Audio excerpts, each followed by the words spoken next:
कहानी का नाम है शमशान घाट की आत्मा। कमरे में शदीद पसंद आ रही थी।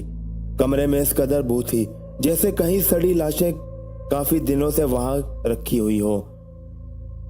किसी भी आम इंसान का वहां एक लम्हे के लिए भी ठहरना नामुमकिन था, मगर खटाठोप अंधेरे में डूबे कमरे में एक ख्योला दिखाई दिया। वो एक कम उम्र लड़की थी जो जमीन पर सर झुकाए बैठी थी। ताज्जुब की बात यह थी कि वो लड़की भले इत्मीनान से वहां बैठी थी जैसे वो एक आम कमरा हो, लेकिन इस लड़की की हालत इंतहाई तशवीशनाक थी। बाजुओं और पंडलियों का जगह जगह से गोश्त गायब था, जबकि खून जगह जगह इसके कपड़ों पर लगा हुआ था। हाथ पांव के नाखून गायब थे।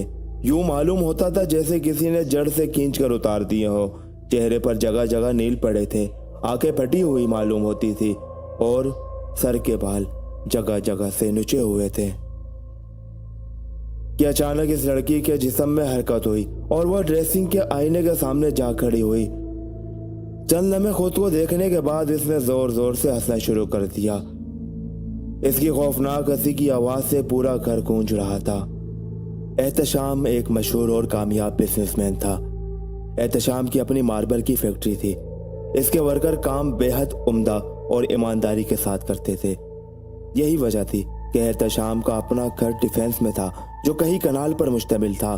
जदीद डिजाइन का बना एक खूबसूरत और लग्जरी घर जो अपनी मिसाल आप था। इस घर में एहतशाम, इसकी बीवी अलीजा और इनकी अखलौती बेटी एजर रहती थी। घर की बैक साइड पर मौजूद कुछ सर्वेंट क्वार्टर्स हैं, जहां पर कुछ मुलाजिम रहते थे जो घर की देखभाल और सारा घर का काम किया करते। एहतशाम और अलीजा को अपनी लाडली बेटी एजल से बेहद प्यार था। अभी एजल के लबों से कोई बात निकली और फौरन पूरी हो गई।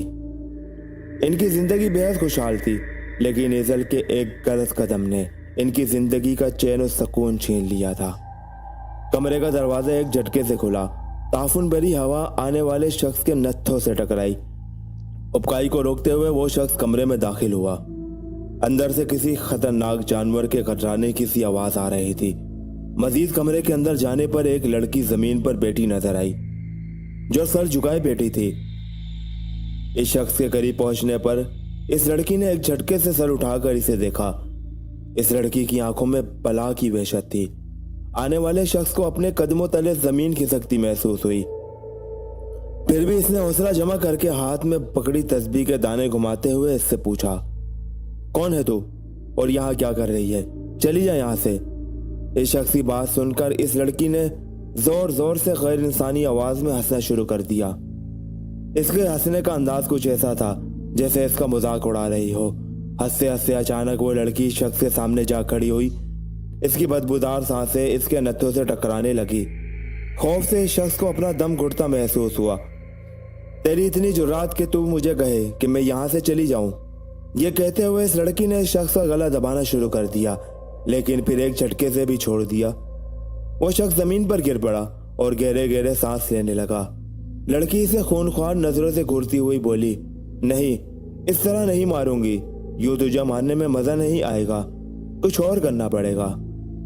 इस लड़की की आवाज सुनकर इस शख्स को अपनी रीढ़ की हड्डी में खौफ की एक लहर सलाहियत करती महसूस हुई। मौत इसके सामने थी। खौफ से इसके एहसास छल होने लगे। कहते में वो लड़की हाथ में तेजधार शीशे का टुकड़ा लिया इसके पास आई और बोली, अब मजा आएगा। इस शख्स ने पूरी कुव्वत से उठकर दरवाजे की जानिब तोड़ लगाई, लेकिन दरवाजा जोरदार अंदाज से बंद हो गया। कहाँ जा रहे हो? अभी तो मैंने कुछ किया भी नहीं। हंसते हुए वो लड़की इसके करीब आ पहुंची। इस शख्स ने हाथ जोड़ते हुए इल्तिजा की, खुदा के लिए मुझे जाने दो, मेरे छोटे छोटे बच्चे हैं। इस लड़की ने इसके बंदे हाथ खोले और बाजुओं को मोड़कर इसकी कमर के साथ लगा दिया और हाथ में पकड़े तेजधार शीशे से इसका गला काट दिया। वह जमीन पर गिरकर मछली की तरह तड़पने लगा। इसकी गर्दन से खून उबल उबल कर इर्द गिर्द की जमीन पर फेर रहा था। इस लड़की ने इस आदमी का मुंह खोला और इसकी जबान काट दी। इस जबान से मुझे कहा था ना, चली जा यहाँ से। ले, अब जबान ही नहीं रही। कुछ ही लम्हों में वो तड़पता वजूद साख्त हो गया। बस इतना ही दम था। हकारत से इसे ठोकर मारते हुए इसने कहा, बेकार इंसान। यह कहते हुए इसने हंसना शुरू कर दिया और फिर अचानक हंसते हंसते रोने लगी। तभी दरवाजा जोर जोर से पीटा जाने लगा। बाहर से आने वाली आवाजें कुछ मायूस सी लग रही थी।